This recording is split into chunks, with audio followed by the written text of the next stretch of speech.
Bonjour, je vais poursuivre mon cours de méthodologie.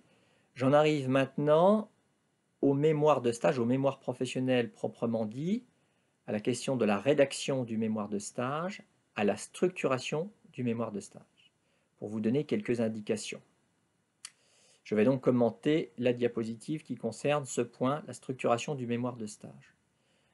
Alors, chaque année, les étudiants me posent la question de savoir quelle doit être la longueur du mémoire de stage. Ce que je vais vous donner, c'est un ordre de grandeur, hein. C'est une sorte de norme, mais qui n'est pas figée. En Master 1, ce que l'on attend d'un étudiant, c'est qu'il produise un mémoire de stage entre 40 et 60 pages environ, hors annexe, en interligne 1,5. Voilà, ça vous donne une idée. Après, vous pouvez tout à fait produire un excellent rapport de stage qui fait 35 pages ou un excellent rapport de stage qui fait 60 ou 70 pages.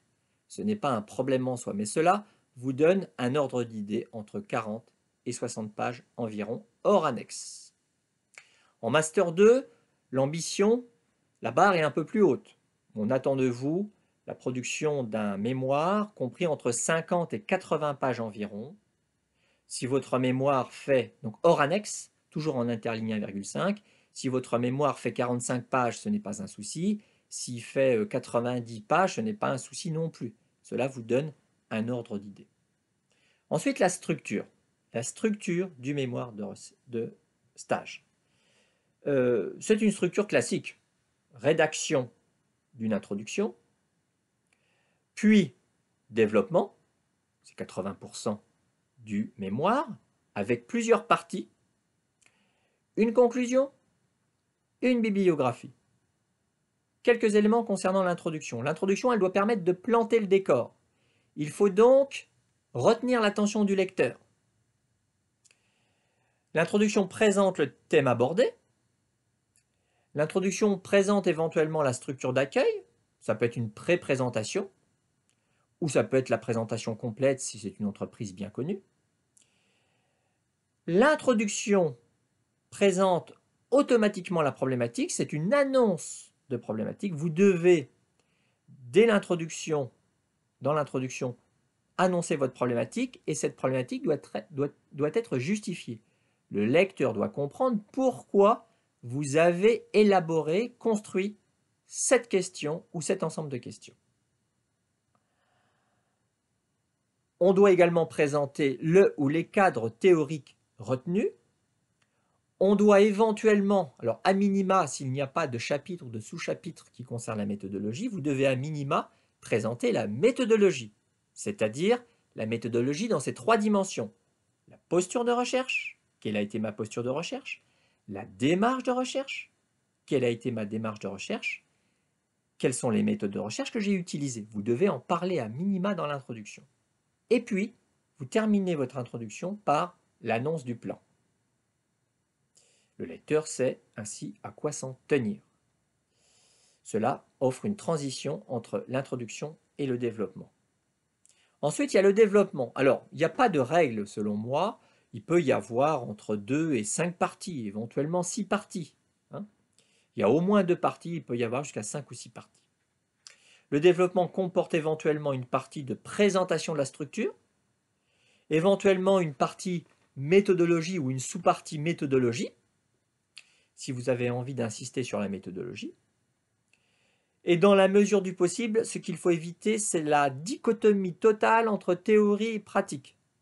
C'est-à-dire, il faut éviter une partie qui serait entièrement théorique, une autre qui serait entièrement empirique, entièrement en lien avec le terrain, et puis on verrait pas bien la connexion entre les deux parties. Ça, c'est le pire. Dans la mesure du possible, il faut s'efforcer d'articuler théorie et pratique, soit au sein même des parties, soit, alors il peut y avoir une partie plutôt théorique, une partie plutôt empirique, mais on doit voir clairement les liens, les relations entre le terrain et la théorie. À vous de trouver ce point d'équilibre, à vous de construire les bonnes articulations entre terrain et théorie. Il faut vraiment articuler au maximum les deux dimensions. Et puis la conclusion, qui présente une synthèse rapide des éléments à retenir de votre mémoire. La conclusion répond à la problématique. Vous rebouclez sur la problématique, sur la question que vous avez posée ou sur les questions que vous avez posées en introduction. La conclusion reprend les apports et les limites de votre analyse. C'est toujours intéressant de pointer du doigt quelles sont les limites de mon analyse. Et la conclusion, idéalement, se termine par une ouverture. Ça peut se terminer par une ou plusieurs questions. N'oubliez pas non plus, concernant la rédaction du mémoire de stage, des exigences qui sont des exigences basiques. Il doit y avoir des remerciements au tout début de votre mémoire de stage. Il doit y avoir une bibliographie en fin de stage, en fin de mémoire, avec éventuellement une cytographie. Il doit y avoir un sommaire, éventuellement une table des matières. Certains enseignants exigent à la fois un sommaire et une table des matières. Moi, j'exige au moins un sommaire ou une table des matières. À vous de voir. Éventuellement, vous pouvez faire un résumé que le lecteur va trouver au dos de votre travail. Et puis, les annexes. Quand les annexes sont volumineuses, il vaut mieux faire un tiré à part. C'est bien d'avoir un document correspondant au corps du texte et un document concernant les annexes quand les annexes sont lourdes. Si les annexes sont relativement légères, si c'est 10 ou 20 pages d'annexes, bien évidemment, les annexes figurent dans le corps principal du texte. Mais le fait d'avoir les annexes dans un document à part offre un avantage pour les lecteurs, c'est que le lecteur peut se reporter beaucoup plus facilement aux annexes et faire des allers-retours entre le corps du texte et les annexes. Donc, retenez l'idée que dès que les annexes sont un peu volumineuses, il est préférable de les mettre dans un document à part.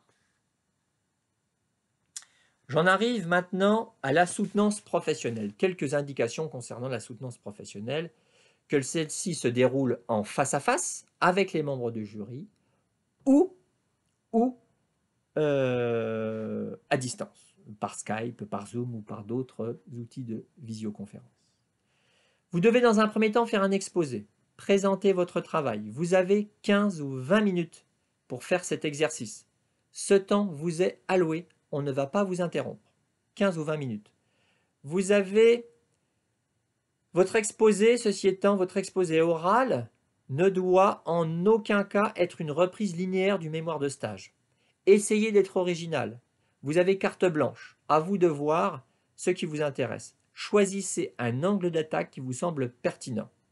Vous pouvez insister sur tel élément théorique, sur tel élément pratique, donner des informations complémentaires, etc., etc. À vous de voir. Soyez inventif. Votre exposé peut être synthétique ou porter sur un point précis. À vous de choisir. Ça peut être une mission spécifique. Ça peut être un problème de GRH particulier que vous avez rencontré dans l'organisation. À vous de voir ce que vous avez envie de dire, ce que vous avez envie de faire passer comme message le jour J lors de votre soutenance. Je vous conseille d'utiliser un diaporama, un support PowerPoint ou autre. C'est conseillé, mais ce n'est pas obligatoire. Vous pouvez aussi ne pas utiliser de support PowerPoint. Cela suppose néanmoins d'être quand même un bon orateur, d'avoir un propos quand même relativement fluide, clair et cohérent.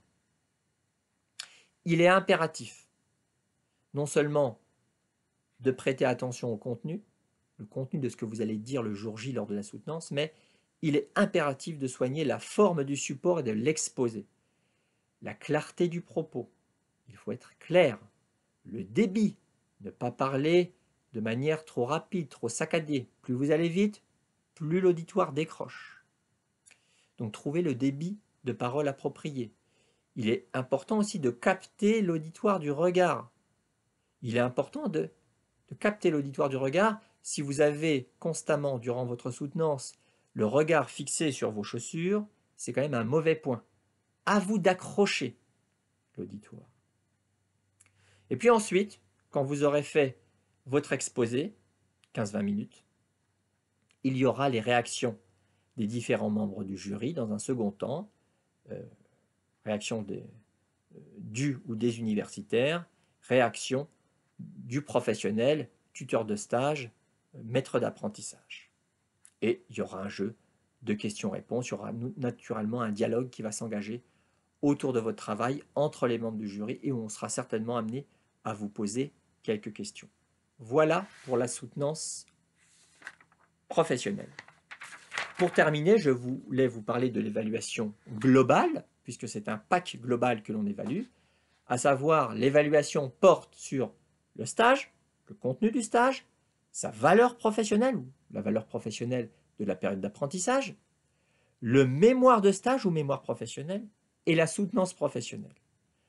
Alors, l'évaluation du stage, on va beaucoup s'appuyer d'une part sur le retour de la fiche d'évaluation qui doit être remplie impérativement par votre tuteur ou votre tutrice en entreprise ou maître de stage. On va tenir compte également de l'avis qu'il va porter sur votre travail à l'oral le jour J lors de la soutenance. Et dans une moindre mesure, on s'appuie sur l'avis du tuteur universitaire. L'évaluation du mémoire ensuite, qui est tout aussi important. Là, ce qui va compter, c'est l'avis de votre tuteur universitaire, l'avis du membre tiers, et puis aussi quand même l'avis de votre tuteur, de votre tutrice en entreprise. Et puis, il y a l'évaluation de la soutenance. La soutenance, bon, ce n'est pas l'essentiel, mais ça peut quand même, ça peut faire la différence quand le mémoire de stage est par exemple de qualité moyenne ou médiocre. Donc là, on raisonne sur un système en général de bonus-malus dans une fourchette de -2, plus de points concernant la soutenance. Donc il faut aussi quand même prêter une grande attention à la soutenance parce que ça peut vraiment faire la différence le jour J. Voilà, maintenant vous avez toutes les cartes en main et je répondrai naturellement à toutes les questions que vous vous posez en lien avec la méthodologie. À bientôt, au revoir.